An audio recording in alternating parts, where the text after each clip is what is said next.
ሃይ እንዴት ናችሁ ጋይሶች? ሰላማችሁ ብዝት ይበልላችሁ እያልኩ ወደ ዛሬ ቪዲዮ ይገባለሁ። ዛሬ በምን መጣ ካላችሁኝ የጤና መረጃ ነው ይዤ መጣሁት። አንዳንድ ነገሮች እንግዲህ በድንገት ሀፕን ከሚያደርጉ ነገሮች አንዱ ራስ ምታት ነው።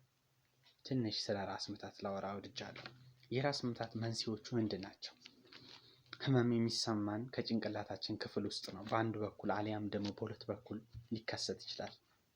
ለምሳሌ የማዞር፣ የማቅለሽለሽ ስሜት፣ ራስን የመሳት ስሜት ሊሆን ይችላል። እነዚህ ከምን ይመደባሉ? ከራስ ምታት ምክንያቶች ናቸው። የራስ ምክንያቶች ሊሆኑ ይችላሉ። ህመሙ የመውጋት ወይም ደግሞ ለመግለጽ የሚያስቸግር ስሜት እስከመሆን ድረስ የሚያደርስ ችግር አለበት። የራስ ምታት ቀስ በቀስ በድንገት ሊመጣ የሚችል ሲሆን ህመሙ ደግሞ ከጀመረ በኋላ ለሰዓታት ወይም ለቀናት ሊቀጥል ይችላል። ብዙ ጊዜ የራስ ምታት ሁለት ቀንም አለፍ ሲልም ደግሞ ስር እየሰደደም ሊሄድ ይችላል። ግን ብዙ ጊዜ የራስ ምታቶች ከሁለት ቀን በላይ አይፈጁም። ነገር ግን ስር እየሰደደም ሊሄድም ይችላል። የራስ ምታት አይነቶች የሚመጡባቸው መንገድ ዝም ብሎ ተራ ራስ ምታት አለ። ከበድ ያለም ራስ ምታት ሊኖር ይችላል። ለሰዓታት ወይም ለቀናት ሊቆይ ይችላል። እንግዲህ እንዳልኳችሁ የራስ ምታት በአብዛኛው ጊዜ የሚከሰተው ቀላል መሆኑ፣ ምክንያቶቹ ግን አንዳንድ ምክንያቶች አሉ። ቀላል ሊሆን ይችላል። የመደንዘዝ፣ የመስነፍ፣ ያለመታዘዝ፣ ሰውነት የመልፈስፈስ፣ ዛል ማለት፣ ድካም፣ እነዚህ ስሜቶች ይታዩበታል እና የአንገት ያለመታጠፍ ችግር የራስ ምታት መንስኤዎች ናቸው።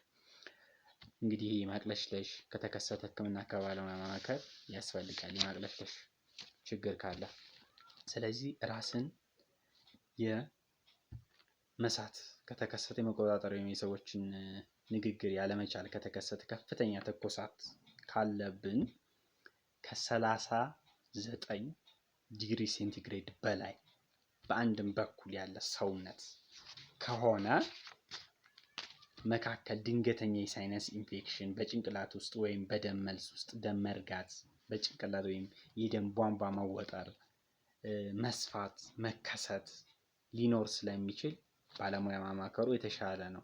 የጭንቅላት ውስጥ በደም ውስጥ ደም መርጋት እነዚህ እስከ ሞት ሊዳርጉ ይችላሉ፣ ሊያባብሱት ይችላል። እንግዲህ ሌላኛው ነገር ደግሞ ሲካንደር ራስ ምታት ምክንያት የራስ ምታት አይነት ህመሙ ሊያመጣ የሚችለው መሰረታዊ ህመም ምልክትስ ምንድን ናቸው?